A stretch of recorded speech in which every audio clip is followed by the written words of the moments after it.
Hello friends, welcome my channel. আজকে আমি বানাবো চিকেন রেজালা। চিকেন রেজালাটা বানাবো, কিন্তু আমি এর মেন ইনগ্রেডিয়েন্ট যে পোস্ত আমি দেবো না। পোস্ত ছাড়াও যে খুব ভালোভাবে চিকেন রেজালা বানিয়ে নিয়ে যায় আর টেস্ট একদম অনবদ্য থাকে, সেইটাই আমি আপনাদের দেখিয়ে দিচ্ছি। তো আমি নিয়ে নিয়েছি একটা কড়াই আর গ্যাসের ফ্লেম অন করে নিচ্ছি। আমি চিকেনটা ম্যারিনেট করে রেখেছি 3 ঘন্টা আগে। দই, শুধুমাত্র টক দই ফেটিয়ে, আর দিয়েছি গোলমরিচ গুঁড়ো। আপনাদের কাছে সাদা মরিচ গুঁড়ো থাকলে সাদা মরিচ গুঁড়ো দিয়ে ম্যারিনেট করে রাখবেন। আমি এটাকে দেখুন, চিকেনটাকে ম্যারিনেট করে রেখেছি 3 ঘন্টা আগে। তো নিয়ে নিচ্ছি এখন আমি। গ্যাসের ফ্লেম অন করে নিলাম। এবারে দিয়ে দেবো সাদা তেল। নিয়েছি এখানে আমি 3 টেবিল স্পুন নিয়েছি সাদা তেল। এর মধ্যেই নিয়ে নিচ্ছি 1 টেবিল স্পুন, এটা আমার দেখুন এটা মেল্ট হয়ে গেলে 1 টেবিল স্পুন মতো হবে। নিয়ে নিচ্ছি আমি ঘিটা। এর মধ্যে ঘিয়ের জায়গায় আপনারা বাটারও দিতে পারেন, তবে ঘি দিলে টেস্টটা বেটার। দেওয়ার পরে এর মধ্যে দিয়ে দিচ্ছি আমি গোটা গরম মশলা। এখানে 2টো ছোটো এলাচ আমি ফাটিয়ে নিয়েছি, চিলকা ছাড়িয়ে নিয়েছি। একটা বড় এলাচ দিয়েছি। 1/4 টিস্পুন দিয়েছি আমি সাজিরে, দিয়েছি 2টো তেজপাতাকে চিড়ে দিয়েছি, 4টে লবঙ্গ, 2 টুকরো দারচিনি দিয়েছি আমি ফোড়নে। এটা একটুখানি এটা থেকে স্মেল বেরোতে শুরু করলে আমরা দিয়ে দেবো চিকেনগুলো। এখন মশলাটা থেকে খুব ভালো একটা গন্ধ বেরোতে শুরু করেছে। গ্যাসের ফ্লেমটা আমি একদম লো রেখেছি। এখন আমি চিকেনগুলো একটা একটা করে টুকরোগুলো উঠিয়ে দিয়ে দেবো। চিকেনটা থেকে যে জলটা বেরিয়েছে সেই জলটা আমরা এখন দেবো না, শুধুমাত্র চিকেনগুলো উঠিয়ে দিয়ে আমি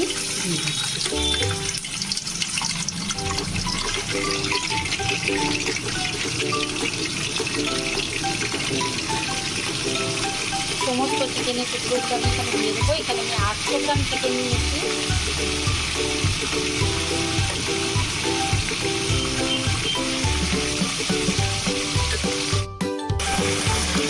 সমস্ত চিকেনের টুকরোগুলো দিয়ে দেওয়ার পর আমি এটাকে নাড়িয়ে নিচ্ছি।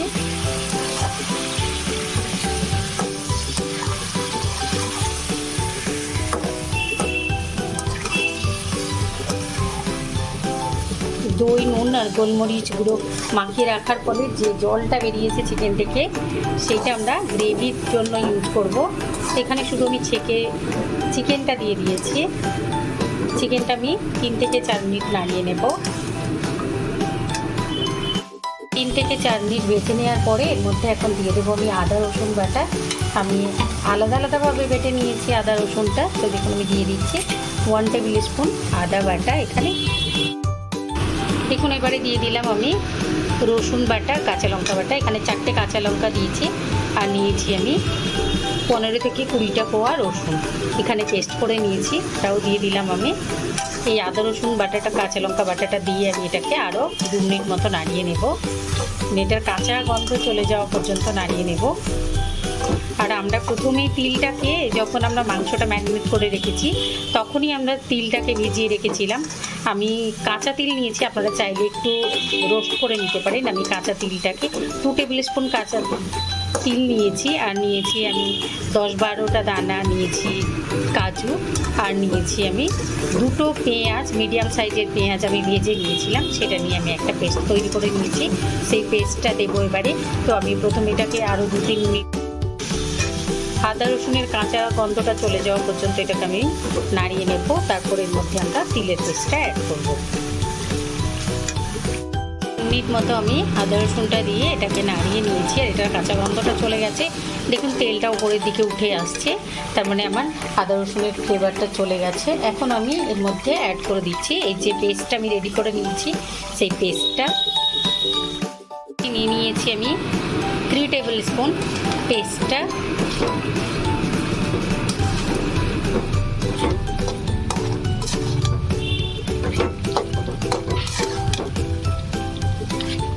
আর ম্যারিনেট করার সময় আমরা নুন দিয়েছি, এখন একটু নুন দেব, একটুখানি নুন।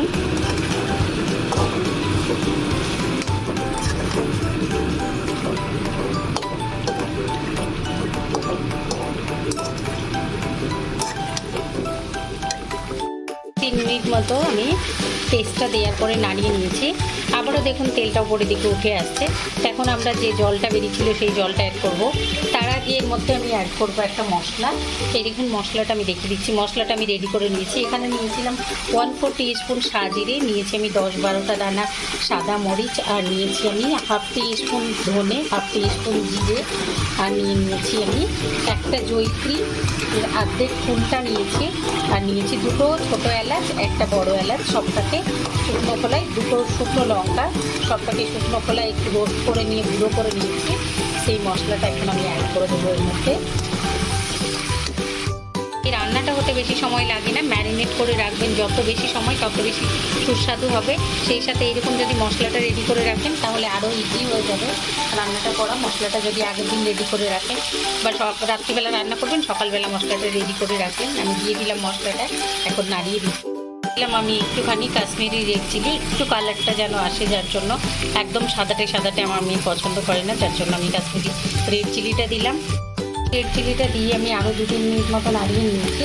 এখন দিয়ে দেবো আমরা চিকেন থেকে যে জলটা বেরিয়েছিল সেই জলটা, আর এই বোলটা ধুয়ে আরও একটু জল আমি অ্যাড করবো।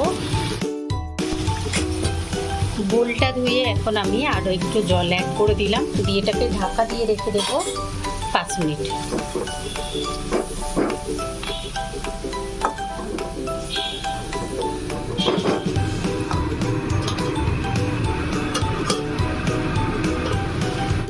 আমি 5 মিনিট রেখে দিয়েছিলাম, এখন ঢাকাটা তুলে নিচ্ছি। ঢাকাটা তুলে নিয়ে নাড়িয়ে নিচ্ছি। দেখুন আবারও উপরের দিকে তেলটা উঠে আসছে। আমি গ্রেভিটা খুব বেশি পাতলা রাখবো না, আর এমনিতেই গ্রেভিটা খুব সুন্দর হয়েছে। তো এখন আমি এর মধ্যে অ্যাড করে দিচ্ছি কেওড়া জল আর গোলাপ জল। 1/2 টিস্পুন গোলাপ জল, 1/2 টিস্পুন কেওড়া জল অ্যাড করলাম আমি, তাহলে এটাতে একটা রিচনেস আসে। আর উপর থেকে দিয়ে দেবো আমি একটুখানি বাটার।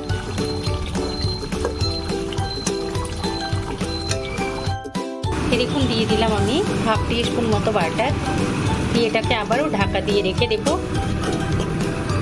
গ্যাসের ফ্লেম অফ করে দিলাম, দিয়ে এটাকে 5 মিনিট পরে তুলে সার্ভ করবো। এই দেখুন 5 মিনিট পর আমি ঢাকাটা টেনে নিচ্ছি। দেখুন রেডি হয়ে গেছে আমাদের চিকেন রেজালাটা। দেখলেন তো কত অল্প সময়ের কত অল্প ইনগ্রিডিয়েন্ট এটা আমি তৈরি করে নিলাম। এখন তুলে আমি সার্ভ করে দেবো। তো আপনারা অবশ্যই এটা একবার ট্রাই করবেন। আর পোস্ত দেওয়ার থেকেও খুব ভালো হয়, একদম বুঝতেই পারবেন না যে এর মধ্যে পোস্ত দেওয়া হয়নি, মেন ইনগ্রিডিয়েন্টটাই রিপ্লেস করা হয়েছে। তো আপনারা অবশ্যই ট্রাই করবেন, কমেন্ট করে জানাবেন, লাইক করবেন, আমার চ্যানেলকে সাবস্ক্রাইব করবেন। Thank you.